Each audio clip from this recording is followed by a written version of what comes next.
Here's the entertainment news. We'll go from young to old. Ed Sheeran was on a talk show in England and said the oddest thing that's happened to him lately is he took Taylor Swift into his favorite pub. She was visiting England. He took her into his favorite bar or pub, and nobody recognized her. And he couldn't believe Either it. one of them? Everybody knew him because it was his local place, and he didn't introduce her. He just had her in there, and nobody saw that it was Taylor Swift. This is the story. I took Taylor there once. No one really clocked. It was like a week later that the person behind the bar was like, "Did you bring Taylor Swift in here last week?" And I was like, "Yeah." No one clocked it at the time. You hear that language? No, it wasn't clocked. No one. I didn't know that. I didn't know that term. Yeah, no one clocked it. I like it. I did too. I'll tell you, I think I could see the English just, if you brought her into a pub, even if they knew it was her, they might not bother her. Are they less to go up to her than Americans? Maybe, I don't know about that, but maybe it's because it's Ed's place. They think, let Ed be Ed here. Maybe so. Yeah. It I is mean, the fact that he has a pub he goes to where people know him and they just know him, that's impressive to me. They showed that when I first started learning about Ed Sheeran. This is 3-4 years ago now. Quite a journey. When I first really became involved. When I first accepted him as my Lord and Savior. You know how I feel about Ed Sheeran. We do. You know what a fan I am. I saw him on CBS Sunday Morning, and he was in a place getting fish and chips, probably the same place. And it's this little dive, and nobody said a word. Now, of course, I'm sure they set it up. Cameras were all around him and everything. And he got his fish and chips and said, hey to everybody, then walked out onto the beach and ate his fish and chips. And I thought, yeah, that's England for you, isn't it? Nobody really went up to him because it is his place. That's just it. I always think, too, if it's, it's somebody that grew up around there, they're probably like, oh, you're rich now. They give him a hard time. But to them, it's probably still just, no, that's Ed. I think that's what he likes about that area, was they don't treat him differently, even though he's become... He helicopters in. Yeah, he does. Yeah. Yes, he does. I heard Ron White tell this story. He told us. He was on the air with us. We interviewed him about Jeff Foxworthy one time. And they were, after Foxworthy had gotten really famous, they were hired to do a corporate event, and the corporate guy said, we really want you to tell your early jokes. Remember when Foxworthy was like, you might be a redneck. Sure. If. Yeah. Oh, yeah. On the map. And he had stopped doing a lot of those, but it was like his early stuff, and the corporate group wanted those jokes told. And they were flying on Foxworthy's private jet to the event, and Foxworthy was going over his notes of the old stuff, and he looked at Ron White and he said, man, some of this stuff is really funny. And Ryan said, yeah, hence the Learjet. That's why we're on this plane. That's just two of us on a plane, 35,000 feet in the air. And Jeff Fox was like, oh, yeah, I guess that's right. Speaking of money, co-founder of Apple, Steve Wozniak, is starting a space company called Privateer to join Bezos and who's the other Elon guy? Musk. Elon Musk. Oh, no. It's the Virgin Atlantic guy. Branson. Richard Branson.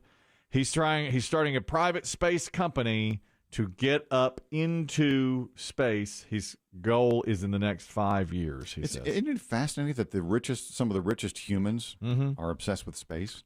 Yes, it is. I mean, these are the guys that can do anything and everything with their money, and that's really what they want to do. When Bezos went up, was it Bezos? No, Musk. Which one went up recently? Musk has never been up. Musk hasn't been up. He has the rockets. That's right. But he's not been up. Bezos himself. went up. Yeah. And He's the guy with the cowboy hat, right? Yeah. And when he did that, I thought that's really cool. I didn't expect to care about it, but they did it while we were on the air, and it was on TV. And I thought, well, that's really neat. But later, many people, I was in a meeting with our colleagues, and they all said to me, can you believe that trash? I mean, just a bunch of rich guys with their toys. It was disgusting. And I had to, of course, do my usual. Oh, you wanted to be a pleaser. Like, yeah, come on. Yeah. Rich guys. But really, I watched it and thought, that is really neat. He was only up there, a few minutes, but I thought it was really cool. And now this guy, Wozniak, wants to do it also. He was with Jobs, right, Wozniak? Didn't he co-found Apple? Yes. Or he was there at the beginning. Yes. Of that. So he's one of the richest guys. I'll tell you, we have a sports dirt segment, really part of a Demm report, and there's more news about Bezos. He's trying to buy a football team. He's trying to buy the Broncos, and they're going to be on for sale next year, maybe.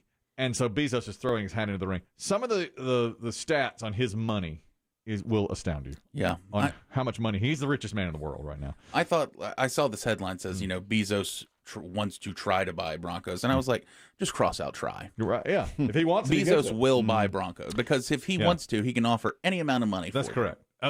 Wait till you hear these stats now. It'll be part of a Demm report. Don't rush it, Biggie. I want Dave to be here. Let it breathe. I need Dave to be here to hear this. How much? What team? Did he go to space? Yes. Owners, am I right? All right. All right, young celebrity Ed Sheeran, middle-aged celebrity Ryan Reynolds and Will Ferrell. They're taking on a TikTok challenge where you try to harmonize singing a song by Mika called Grace Kelly. I never heard of the song before. But these two together, and I never really pay much attention to TikTok, but these two together make a real nice song. Is this a current hit? Yes, I guess so. I've never heard it. Are you know sure? Do you know it? I don't think so. I know. I heard the first I heard it. Ryan Reynolds and Will Ferrell are singing it together. Are they in the same room? Or are they like Zooming? They are in the same room, and they sang this. This song is called "Grace Kelly" by Mika, and they get together and sing it. And the harmony to me is really impressive. I could be brown, I could be blue, I could be violet sky, I could be hurtful, I could be purple, I could be anything you like.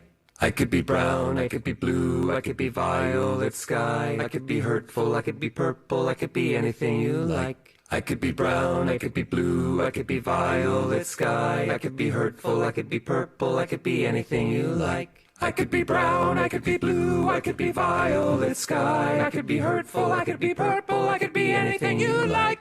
I could be brown, I could be blue, I could be violet sky, I could be hurtful, I could be purple, I could be anything you like.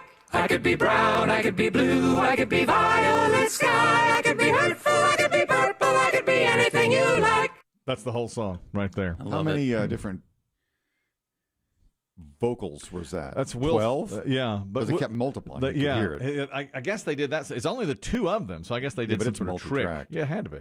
It was. And Will Ferrell, he did the high range. Hitting high range. Oh, yeah. I'm impressed. I thought it was pretty good. This is somebody who paid attention in Glee, who was first chair.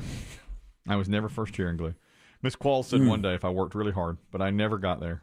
I think because Dr. Morgan didn't like me. Dr. Morgan? Yeah, we got up to high school and Dr. Morgan took over. Miss Qualls handed me off. Yeah. And I remember she said, when I was harmonizing may play in middle school. Yeah. This is the big leagues. That's what Dr. Morgan said. Peaking in middle school Glee. Ms. Qualls said, handle him like a delicate flower. I'm handing him off to you. And that's a big flower. Yeah.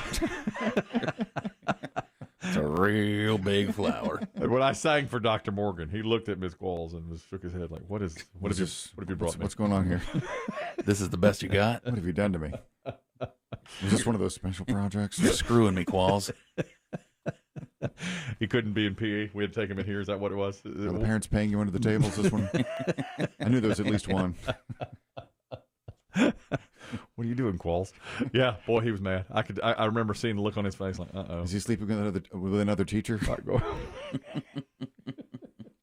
That's got to be the reason, right? Why is he in here? Is this the one? Is this the Project Bootstrap kid? I wasn't. I was never first chair. The government mandated kid? I was never. I was never first chair. I'll tell you that.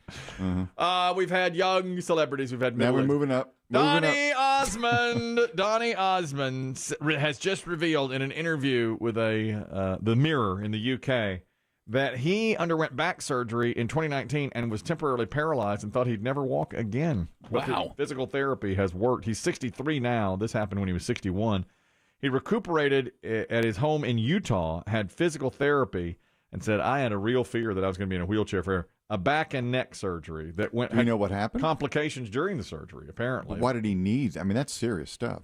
He had some back pain. I guess it was vertebrae issues. Well, I mean, who knows? I mean, people's backs break down, but he's been singing and dancing since he's 5 years old. He said he had his spine had shifted due to previous dancing injuries, and they told him you'll need to undergo surgery, and there was a complication during surgery that caused him to be paralyzed for 6 months. And he thought, and the doctor said, it's possible you might not be able to walk again. But he worked through it, and now he's performing in Vegas, doing a residency there.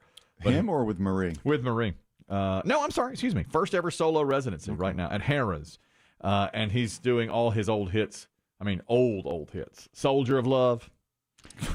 I'm old. Puppy I Love. think you're talking about Puppy Love. Puppy Love, yeah. Soldier of Love is 1989. Puppy Love is 1960. Yeah. So Soldier of Love was his last number one hit. But he is doing both, or he's doing all of his old stuff solo, but says it was the biggest fear he ever had. But he said he's fine now. Yeah. Thank goodness. I was. We're roughly the same age, Donnie and me, and I remember watching. I'm not supposed to say this, but I was watching the Andy Williams television program, and the Osmonds were on there almost once a week because he loved them. He sort of discovered them and helped get them recording contracts. Right. And they always said that the Osmonds never needed more than one take. They rehearsed, and when they were ready, when the cameras were on, one take and they were done. That good. Every single time. It's like this show.